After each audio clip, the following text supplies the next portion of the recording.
ఒక డాక్టర్ చేసిన నిర్లక్ష్యం, ఒక డాక్టర్ స్వార్థం ఆ వ్యక్తి జీవితాన్ని కింద మీద చేసేసి. గతంలో ఒక బాడీ బిల్డర్, ఆ బాడీ బిల్డర్ జీవిత లక్ష్యం మంచి మెడల్స్ సంపాదించాలి, ఆ క్రీడా రంగంలో ఏదో ఒక ఉద్యోగం కొట్టుకొని కుటుంబంతో హాయిగా ఉండాలని చెప్పేసి ఉంటుంది. ఆయన వల్ల నాశమైన జీవితాలు అనేకం. దాంట్లో ప్రస్తుతం మన ముందుంది గతంలో ఒక బాడీ బిల్డర్. ఇప్పుడు ఆయన పరిస్థితి చూద్దాం. నరేందర్ గారు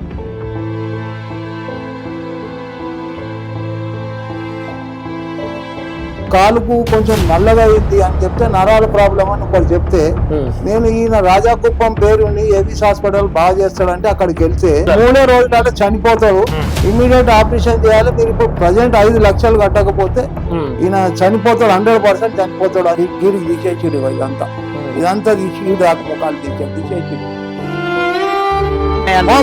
మొత్తం నా లైఫ్ కథమైంది. చచ్చిన శవం లాగా నేను ఇప్పుడు ఉన్నా ఒకటే, లేకున్నా ఒకటే, అట్లా చేసేసి నా లైఫ్. నమస్తే, welcome to plus TV Telangana. ప్రతి ఒక్కరి లైఫ్ లో ఒక కళ ఉంటది. ఏంటంటే మంచిగా చదువుకోవాలి, ఒక ఉద్యోగం చేయాలి, కుటుంబంతో ఎంజాయ్ చేస్తూ తిరగాలి, కష్టాలు లేకుండా జీవించాలని చెప్పేసి ప్రతి ఒక్కరి లైఫ్ స్టైల్ ఉంటది. అయితే ఒకసారి ఈ ఫోటో చూపిస్తా.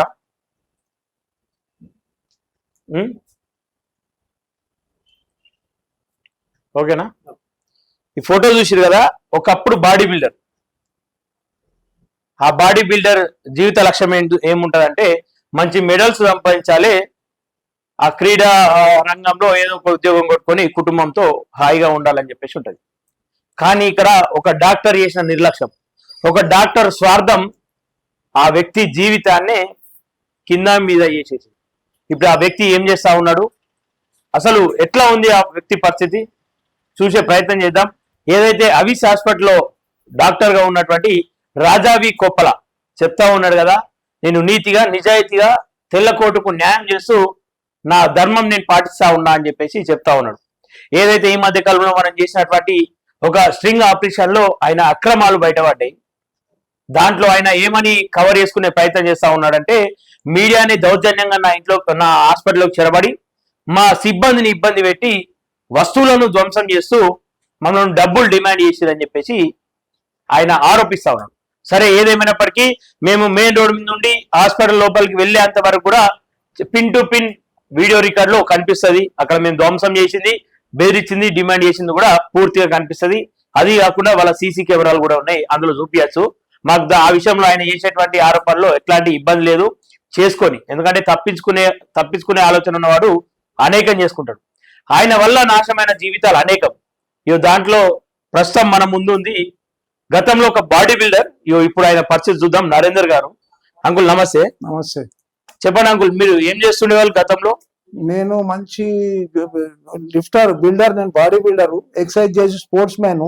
ఓకే. నేను కుస్తీలు కూడా కొట్లాడినా. నాకు కొంచెం కాలుకు కొంచెం నల్లగా అయింది అని చెప్తే నరాల ప్రాబ్లం అని ఒకరు చెప్తే నేను ఈయన రాజాకుప్పం పేరుని ఏవిస్ హాస్పిటల్ బాగా చేస్తాడంటే అక్కడికి వెళ్తే అతను ఏం చేసిండు చూసి ఇమీడియట్ గా మా పిల్లల్ని పిలిపించి ఈయన 4 రోజులు 3 రోజులలో చచ్చిపోతాడు, 3 రోజులలో చనిపోతాడు, ఇమీడియట్ ఆపరేషన్ చేయాలి, మీరు ఇప్పుడు ప్రజెంట్ 5 లక్షలు కట్టకపోతే ఈయన మేము రెస్పాన్సిబిలిటీ కాదు, ఈయన చనిపోతాడు, 100% చనిపోతాడు అని చెప్పి భయపడిపించాడు. మేము అప్పో ఏదో అప్పటికప్పుడు మేము మిడిల్ ఫ్యామిలీ దగ్గర ఎక్కడ ఉంటాయి, మేము ఏదో చేసి తీసుకొచ్చి కట్టినాం. కట్టిన తర్వాత ఇది నేను అక్కడ పోకుండా వేరే హాస్పిటల్ పోతే నాకు ట్రీట్మెంట్ అవుతుండే. ఇతను వారం 10 రోజులు దానికి ఇంజక్షన్లు ఇచ్చి మందులు ఇచ్చి ఇక్కడ హోల్ కొట్టి అన్ని ఏమేమో చేసి బ్లడ్ అంతా బయటికి తీసి ఈ వారం లోపల దాన్ని పైజన్ చేసేసిండు, ఇంజక్షన్లు ఇచ్చి కాళ్ళు మొత్తం నల్లగా చేసి పోట్లు మంటలు. లాస్ట్ తీరా వారం రోజులు అయిన తర్వాత ఇది ఇక్కడ కాదు, మీరు ప్రదీప్ హాస్పిటల్ కేర్ హాస్పిటల్లో ప్రదీప్ ఉంటాడు, పీసీ గుప్తా ఉంటాడు, వాళ్ళ దగ్గర పొమ్మని చెప్పి పంపిస్తే వాళ్ళు అక్కడ పోయి 2 రోజుల తర్వాత అక్కడ పోయిన తర్వాత వాళ్ళు అన్ని చూసి కాలు తీసేవాల్సి వస్తుంది.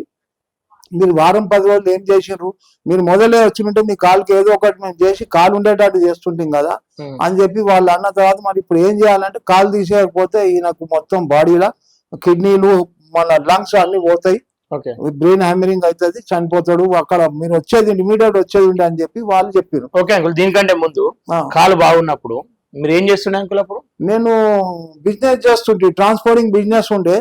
అక్కడ కూర్చొని టికెట్లు బుక్ చేసుడు, అవి చేసుడు, అది బిజినెస్ ఉండే. అది అక్కడ ఆ బిజినెస్ చేస్తుంటే, ఆ బిజినెస్ చేసుకుంటా స్పోర్ట్స్ లో కూడా అక్కడ ఇక్కడ మేము పోతుంటే, ఈ స్టేడియం కు అక్కడికి పోతే మాకు మీద పిల్లలను తీసుకొని పోతే అవి వస్తుండే డబ్బులు. ఇప్పుడు మొత్తానికి ఆ మీద చేసుకునేది పోయింది. ఈ ఆపరేషన్ కాలు పోయిన తర్వాత ఇంట్లో పడి ఉన్నా, ఒక్క మనిషి వచ్చి అడిగేటోళ్ళు లేరు. ఇప్పుడు మనకు పనికి రాము కాదు ఇప్పుడు మనం. ఆ విధంగా చేసేసిండు ఇతను. గతంలో మంచిగా దోస్తులతో మస్తు మంచిగా బిజినెస్ చేసుకుంటా, మంచిగా లీడర్లు అంటే అందరంటే అన్ని పార్టీలలో తిరుక్కుంటా మంచిగా తిరిగాను నేను. అన్ని తిరుక్కుంటా నాకేదో నేను మీద తిరుక్కుంటా చేసుకునేటోడిని. ఇప్పుడు మీరు ఆయన దగ్గరికి వెళ్ళే ముందు నడుచుకుంటూ వెళ్ళారా లేదంటే స్థితిలో నడుచుకుంటా పోయినాం మేము. నడుచుకుంటా పోయి మాట్లాడినాక కూర్చోబెట్టి ఓహో ఆహా అని ఎక్కడిచ్చినట్టు మాట్లాడి ఇమీడియట్ గా నీకు అది ఇది అని చెప్పి ఏదో 2 టెస్టులు లెక్క చేసి మా పిల్లలు మీ వాళ్ళని పిలిపి అని చెప్పేసి ఇమీడియట్ 3 రోజులలో చనిపోతాడు, మీకు ఆపరేషన్ చేయకపోతే ఇప్పటికిప్పుడు మీరు క్యాష్ కట్టాలంటే అక్కడ చేసి తెచ్చి క్యాష్ కట్టేసిన. ఎంత తీసుకున్నాం? 5 lakhs ఇమీడియట్ గా. 5 lakhs అప్పటికప్పుడే. మళ్ళా అవన్నీ మిగతా అన్ని మళ్ళీ సపరేట్. మళ్ళా మందులు ఏవి అయినా ఒక్కటి ఇలా హోల్ కొట్టిండి, ఇగో ఈ అలా చేసేసి నా కాలుది గీడికి తీసేసిడు. ఇదంతా తీసి ఈ దాకా ముఖాలు మీదకి తీసేసిడు. ఇగో ఇన్ని 120 కుట్లు, ఇవన్నీ కుట్లే. మీ కళలన్నీ చిన్నమైన మొత్తం నా లైఫే ఖతమైంది. నేను చచ్చిన శవం లాగానే. నేను ఇప్పుడు ఉన్నా ఒకటే, లేకున్నా ఒకటే. నేను అట్లా చేసేసి నా లైఫ్. ఇప్పుడు ఏదో పిల్లలు ఉన్నారు కాబట్టి నన్ను చూస్తున్నారు, లేకపోయింటే మా బాధ ఏంది, అది ఇబ్బంది. చాలా చేసిండు వీని. అటువంటి దుర్మార్గుడు ఇంకొకరికి చెయ్యొద్దు. వీని హాస్పిటల్ దొంగ వీడు. వీనికి ఏమీ రాదు, వీడు డాక్టరే కాదు. అలా సిబ్బందిని పనిచేసే లేబర్ తోని ఆపరేషన్ థియేటర్లకు తీసుకుపోతాడు. వీనికి ఒక్క పైసా డాక్టర్ కాదు. వీడు ఎవరిని ఆయన చేతి కింద నర్సులు ఉంటారు, డాక్టర్లు ఉంటారు. వీడు ఒకడే డాక్టరు, వీని చేతి కింద అంతా లేబర్. ఆ లేబర్ బట్టి కాలు అవుతుంది ఇగో ఈ దాకా రక్తం గడ్డగట్టింది, బ్లాక్ ఇక్కడ వరకు మొత్తం డ్యామేజ్ చేసేసి మొత్తం. అంటే ఈ మధ్య కాలంలో వాళ్ళ హాస్పిటల్కి వెళ్ళినాం, ఆ వీడియో మీరు చూసే ఉంటారు. హాస్పిటల్కి వెళ్ళినాం, ఆయనతో మాట్లాడినాం. ఆయన పేషెంట్ చాలా మంది మాకు కాంటాక్ట్ అయ్యారు. మీరు ఎట్లయితే మాకు అయ్యారో అట్లనే చాలా మంది అయ్యారు. ఆయన ఏమంటా ఉన్నాడు అంటే, నా వృత్తి నా ధర్మం నేను పాటిస్తా ఉన్నా. వాడు ధర్మం కాదు, వాడు దొంగ. వానికి అసలు డాక్టరే కాదు వాడు. వాని వృత్తి ఏంటి? డాక్టర్ వృత్తి. డాక్టర్ అంటే ప్రజలకు సేవ చేసి ప్రజలకు లైఫ్ ఇచ్చేటోడు వాడు డాక్టర్. వీడు ప్రజలను చంపేటోడు. వీడు ఎక్కడ డాక్టర్? వీడు డాక్టర్ కాదు. వీడు నరరూప రాక్షసుడు. నాకు ఆపరేషన్ అవుతుంటే నవ్వుతున్నాడు. వాళ్ళు బ్లడ్ పోతుంది, బ్లడ్ పోతుంది, నాకు బాధ అవుతుంది అంటే నవ్వుతున్నాడు వాడు, రాక్షసు లాగా. సరిగ్గా ఇది ఎన్నేళ్ళ క్రితం? ఇది ఒక 6 years కింద అనుకుంటా. 6 సంవత్సరాలలో మీరు బాధితులు? నేను బాధితులు. 6 సంవత్సరాలు అంతకుముందు చాలా మంది ఉన్నారు. అంతకుముందు నేను వేరే వాళ్ళతో మాట్లాడొద్దు అంటారు. వేరే పేషెంట్లను అడగొద్దు, వేరే పేషెంట్లను అడగొద్దు. నీ పని ఏందో నువ్వు వచ్చినావు చూసుకొని పోవాలి అంతే. ఆయన రూమ్ లో వేస్తే రూమ్ కు డోర్ ఉండదు. మళ్ళీ లేడీస్ ఉంటారు కదా, మదర్ సిస్టర్స్ వండుకుంటారు కదా, వాడు ఎప్పుడన్నా రావచ్చు. వాళ్ళ లేబర్ అది డోర్ ఉండదు, దానికి గొల్లెం ఉండదు, కుళ్ళ ఉంటది. అలా ఆ భయానికి తెలంగాణ మేల్కుండాలి. వాసన నానా రకాలుగా వాడు నరకం ఏంది అనేది నాకు హాస్పిటల్లో చూసిన. నేను ఏడ చూడలే, రాజాకుప్పం గాంధీ దగ్గర చూసిన. వాడొక దొంగ, వాడొక ఫ్రాడర్, వాడొక షాడిస్ట్. వాడిని మీరు వదిలిపెట్టొద్దు. వాడిని మీరు నాలాగా ఇంకెవ్వరు బాధపడొద్దు. ఎవరికి ఇట్లా ప్రాబ్లమ్స్ రావద్దు. మంచోని లైఫ్ చేసి కుంటోని చేస్తున్నాడు వాడు. నడుచుకుంటూ వేయటోని కుంటోని చేసి పంపిస్తున్నాడు. 6 సంవత్సరాల తర్వాత మళ్ళీ రాజావి కొప్పల పైన ఈ కంప్లైంట్ రావడం, మేము ఆ కేసు టేక్ ఓవర్ చేయడం మీకు ఎట్లా అనిపిస్తుంది అంకుల్? మాకు చాలా సంతోషం, చాలా హ్యాపీ. మీరే నాకు కాపాడనీకి వచ్చిండ్రని నేను అనుకుంటాను. మీరే దేవుని రూపంలో వచ్చిండ్రు నాకు. మీరే దీన్ని చూడాలి, ఏం చేస్తారో మీరు. ఎట్లా నాకు ఇంకా వేరే బాధితులు ఇట్లా ప్రాబ్లంలోకి రావద్దు, ఈ ప్రాబ్లంలోకి రావద్దు. నేను మిమ్మల్ని అందరినీ చూసిన తర్వాత టీవీలో చూస్తే నేను ఎంతో సంతోషపడ్డా. వీళ్ళు వాడిని నరరూప రాక్షసుని బంధిస్తున్నారు అని అప్పుడు నేను చాలా హ్యాపీగా ఫీల్ అయినా. మీరు వాడిని వదలొద్దు. మీకు అవసరం మా ఫ్యామిలీ మొత్తం వస్తాం మీ వెనుక. మీరు ఏడికి రమ్మంటారు, మా ఫ్యామిలీ, మా కుటుంబం మొత్తం వస్తాం. ఎందుకంటే నా మీద డిపెండ్ అయిన వాళ్ళు చాలా మంది ఉన్నారు. మా ఫ్యామిలీ నా మీద దాని మీద డిపెండ్ అయిన ఆమె ఏజ్ ఆమె ఆమె అటువంటి ఉండగొడుకు వీడు నాశనం పట్టించిండు. మీరు వదలొద్దు. మీరు ఈ రోజు మీరు తీర్థం తీసుకుంటే ఇది ప్రజలకు మీరు న్యాయం చేస్తున్నారు. మీరు ప్రజల పక్షాన్ని ఉన్నారు, మీరు ప్రజలకు న్యాయం చేస్తున్నారు. ఇది చూడలేక మీరు న్యాయం చేస్తున్నారు. మీకు చేతులు అయితే దండం చేస్తా. చాలా మంది కూడా మా దగ్గరికి వచ్చిన వాళ్ళని చూస్తే మాకు కూడా మా కుటుంబ సభ్యులు కన్నారు. వాడిని వదలొద్దు. ఈ రాక్షసుని అంతం చేయాలి మీరు. ఆయన ఏమంటా ఉన్నాడంటే నేను నిజాయితీగా చేసినా కానీ మీడియా వాళ్ళే నా మీద బ్లేమ్ నేను చెప్తున్నాం కదా, మీడియా వాళ్ళు ఇప్పుడు ఏదైతే చేస్తున్నారో నీ దొంగ స్వరూపం, నీ రాక్షసత్వాన్ని ప్రజలకు చూపిస్తున్నారు. నువ్వు ఇటువంటి వాడిని ఇప్పటి వరకు నువ్వు ముసుగులో ఉన్నావు. ఇప్పుడు ఆ ముసుగు తొలగించి బయటికి తీసుకొస్తున్నారు నిన్ను. నువ్వు ఎందుకురా, నువ్వు దొంగ కాకపోతే నీకు మీడియాల మీద ఎందుకు బ్లేమ్ చేస్తున్నావు? నువ్వు దొంగ కాదు కదా. వచ్చి ఓపెన్ గా చెప్పు, ప్రజలకు ఓపెన్ గా చెప్పు. నేను ఏం తప్పు చేసినా మీరు ఏ శిక్ష అంటే అది మీ ముంగడ ఎందుకు భయపడుతున్నాడు? వాడు దొంగవాడు.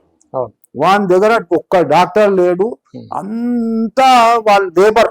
ఆ రూమ్లల్లా ఒక ఎట్లా వేస్తారంటే వాళ్ళు చచ్చిపోయే శవాలను వేస్తారు. ఇమర్సరీ రూమ్స్ ఎట్లుంటాయి అట్లాంటి రూమ్లు వేసిండు.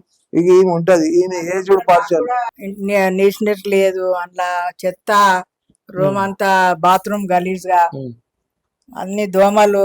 దాంట్లో నాకు కూడా జ్వరం వచ్చేసింది ఆ 3 రోజులు హాస్పిటల్ ఉంటే. లేచిండ్రు, ఒక్కరు వచ్చి తుడిచింది లేదు, అడిగింది లేదు. పిలిస్తే కూడా వస్తలేరు ఎవరు. బాత్రూమ్ అడుగుమంటే కూడా ఎవరు వస్తలేరు. మీరు చెప్పండి, మీరు కుటుంబంతో నడుచుకుంటూ వెళ్ళి ఏదో మంచిగా చేస్తాడు బయటకు అని చెప్పేసి, కానీ కాలు లేకుండా బయటకు రావడం ఎట్లా అనిపించిందమ్మా మీకు? ఆ క్షణంలో మీరు ఎట్లా బాధపడ్డారు? ఆయన ఒక్క నిమిషం అసలు ఇంట్లో ఉండకపోతుండే, ఒక్క నిమిషం ఇంట్లో ఉండకపోతుండే. ఆయన ఎంతో మందికి ఎవరు పిలిస్తే వాళ్ళకి సాయం చేస్తుండే, బయట పోతుండే, బయట చేస్తుండే ఎక్కువ. చాలా మంది తీసుకుపోదురే నాకు, నువ్వు వస్తేనే ఈ పని అవుతుంది, నువ్వు రావాలి, రాకుంటే బాగుండదు, ఎట్లనన్నా రావాలని తీసుకోపోతే ఆయన ఏడిపోయినా ఆ పని సక్సెస్ అవుతుండే. ఆయన పోతే ఏం పడి నాశనం చేసి ఈ రోజు మీ ఆయన మీకు ఒక పిల్లాడి లాగా సేవలు అందించుకుంటే మీరు బయటకు వెళ్ళలేని పరిస్థితి. ఇప్పుడు 8 ఏళ్ల సంది నేనే సేవ చేస్తున్నాను, నేనే చేస్తున్నాను. ఏడికి లేదు, ఇప్పుడు జైలు వేసినట్టే ఉంది. ఆయన దగ్గర నేను ఎక్కడ పోవట్లేదు. అంటే ఆయనకు జరిగిన అన్యాయం నీకు కూడా, ఆ డాక్టర్ వల్ల అన్యాయం నీకు కూడా జరిగింది ఒక రకంగా. అంతే అయింది. మళ్ళీ ఇప్పుడు ఏం చేసినా నేనే బయటకు వెళ్ళి తెస్తాను. ఇప్పుడు లేకుంటే అసలు నేను ఇంట్లోకి వెళ్ళి మేము బయటకు వెళ్ళి ఏం తెచ్చుకున్నది మాకు తెలియదు ఇప్పటి వరకు. ఏదన్నా ఆయనే తీసుకొస్తుండే. బయటకు వెళ్ళింది తెలియదు. ఏమంటే ఆయన అడ్డం పడ్డాడో మాకు గోస చెప్పలేము. ఇక ఇప్పటిదాకా ఎంత ఖర్చు కావచ్చు? చాలా ఖర్చు, మస్తు అయింది ఖర్చు. ఆయన తానా 5-6 లక్షలు ఆయన దగ్గర అయినాయి. మళ్ళీ ఆడికి రాసిస్తే మళ్ళీ ఆడ బాగానే ఆయన దగ్గర మొత్తం 11-12 లక్షలు అయినాయి. 11-12 లక్షలు అయినాయి. డబ్బులు పోయినాయి, అన్ని పోయినాయి. మళ్ళా కాలు పోయింది. ఇంకా మళ్ళా డాక్టర్లు చెప్పిర్రు కాలు తీయకపోతే నీకు లంచ్ కు ఆటుకు కొట్టింది, ఇన్ఫెక్షన్ అయింది, తీయకపోతే నువ్వు బతకవు అని చెప్పిర్రు. మళ్ళా కాలు తీసాడు, ఆట రావచ్చు, నువ్వు చెప్పలేమని కూడా అన్నారు. ఇక మళ్ళా నచ్చి అడిగిర్రు, రేపు ఆట వచ్చేమన్నా అయితే మళ్ళా అట్లా అంటే కాలు పోయినా సరే ఆయన బతికితే చాలు మాకని అట్లా అన్నాం. మళ్ళా చివరిగా మీ కుటుంబంలో అనేక కుటుంబాలు ఇంకా ఆయన బాధితులు ఉన్నారు. మీరు పడ్డట్టే కష్టాలు పడతారు, ఇంకొంతమంది పడే అవకాశాలు కూడా ఉన్నాయి. వాళ్ళకి ఏం చెప్పదలుచుకోరు? ఈ డాక్టర్ పైన కంప్లైంట్ ఇస్తా ఉన్నాం, పోరాడుతూ ఉన్నాం. మీరు పోలీసులకు కావచ్చు, అధికారులకు కావచ్చు, ఈ బాధితులకు కావచ్చు, ఏం చెప్పదలుచుకోరు? అయినా కానీ ఆయనకు అసలు మనిషి ఎట్లే ఇట్లుండే. వాళ్ళకు తీసుకుపోయినాక నరాల ప్రాబ్లం ఉందని చెప్పి అది లంచ్ వేసి చలి వచ్చే వరకు ఈ పండ్లన్నీ మొత్తం పండ్లు వచ్చిపోయినాయి. పండ్లన్నీ వచ్చిపోయినాయి. చలి వచ్చింది, ఎవ్వరు లేరు. మళ్ళా ఫోన్ చేస్తే డాక్టర్ అమ్మ, నర్సు ఏం చేసింది, డాక్టర్ అమ్మకు ఫోన్ చేసింది. ఆయనకు చలి వచ్చింది, ఆయన తట్టుకోగలుగుతలేడు. ఎవరు లేరు, నర్సు ఒకతే ఉంది అంతే. మళ్ళా ఫోన్ చేస్తే ఇక వాళ్ళు ఏమి ఇంగ్లీష్ అని ఇమని చెప్పిర్రు. ఇక మళ్ళీ అప్పుడు ఆమె వచ్చి ఇంగ్లీష్ అని ఇస్తే అర్ధగంట సేపటికి చలి తక్కువ అయింది. నార్మల్ గా అన్ని అదాకల్లో ఎమర్జెన్సీలో ఒక డాక్టర్ ఉంటాడు, ఉంటేనే పేషెంట్ హాస్పిటల్లో పెట్టుకోవాలి. అసలు ఒకసారి డాక్టర్ ఎప్పుడో ఒకసారి వచ్చిపోతుండే, అది కూడా రోజు కూడా కాదు, ఎప్పుడు పోయినా బయట పోయిండు, లేడారా అంటారు అందులో. అసలు డాక్టరే లేరు అందులో. చెప్పు బాబు, నువ్వు చెప్పే, అంటే నీ జీవితాన్ని ఇట్లా చేసిండు, ఆయనకి ఎట్లాంటి శిక్ష పడాలనుకుంటా ఉన్నావు? ఇప్పుడు ఆయన ఏమంటా ఉన్నాడు, ఎవరైతే సాక్షులు కాస్తా ఉన్నారో వాళ్ళకు డబ్బులు ఇచ్చి మౌనంగా, అంటే నీకు పైసలు ఇస్తా అయింది అయిపోయింది, నువ్వు సైలెంట్ గుండు అని చెప్పి చెప్పించే ప్రయత్నం చేస్తా ఉన్నావు. వాడు డబ్బులు ఇస్తే జీవితం వస్తుందా? ఇటువంటి నరరూప రాక్షసుని తిహార్ జైలుకు పంపాలి. వాడిని వదులనే వదులు. మా జీవితాలతో ఆడుకున్న విధవను వాడిని వదలొద్దు.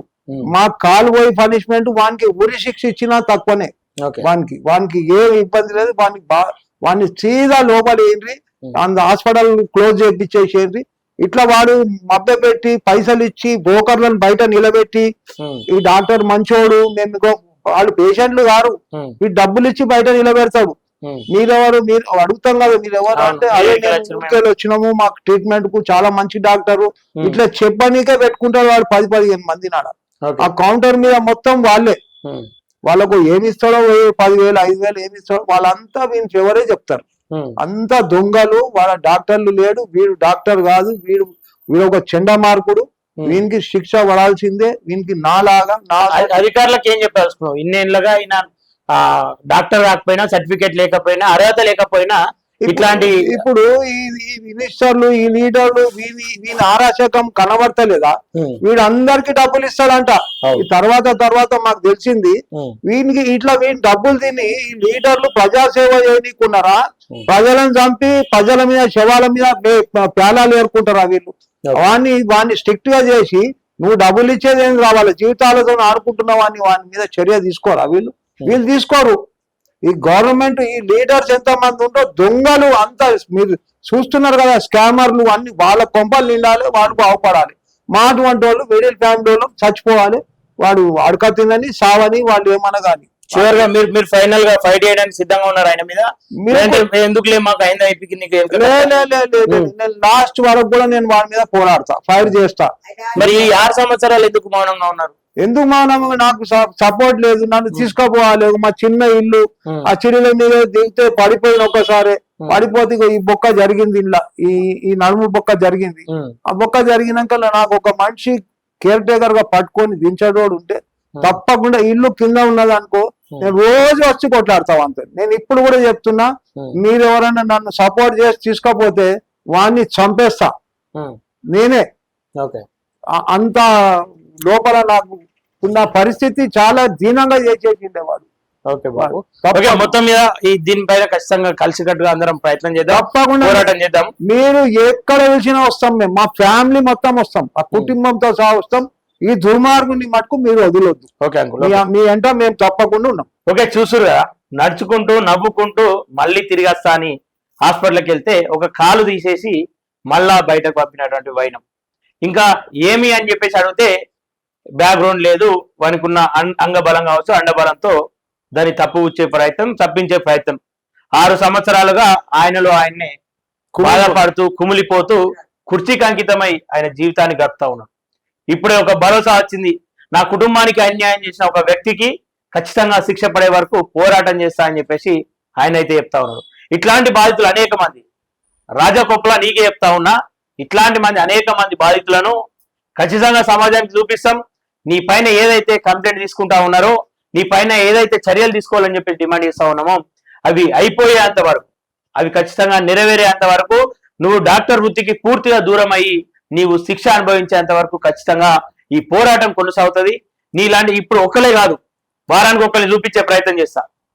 అసలు రోజుకు 2 చూపించినా నీ బాధితుల సంఖ్య ఒడవదు. అంతమంది బాధితులు ఉన్నారు. నువ్వు ఇచ్చినటువంటి లెక్కలు ఏవైతే ఉన్నాయో 7,786 ఆపరేషన్లు మాత్రమే నేను చేశా అని చెప్పి చెప్తా ఉన్నావో, నీ బాధితులే 7,000 మంది ఉన్నారు ఇప్పటికీ. తెలంగాణ మొదలుకుంటే ఆంధ్ర వరకు 2 ఉమ్మడి రాష్ట్రాల్లో నీ బాధితులను నువ్వు జమ చేసి పెట్టినావు. ఖచ్చితంగా వాళ్ళ ఉసురు, వాళ్ళ పాపం నీకు తగులుతుంది. ఎందుకంటే ఈరోజు కుటుంబం మొత్తం కూడా ఒక ఆనందాన్ని కోల్పోయింది. వాళ్ళ భార్య బయటకు వెళ్తే భర్త ఏం పని చేసుకునేటువంటి పరిస్థితి. వాళ్ళను పూర్తిగా చేరికి అంకితం చేసాం.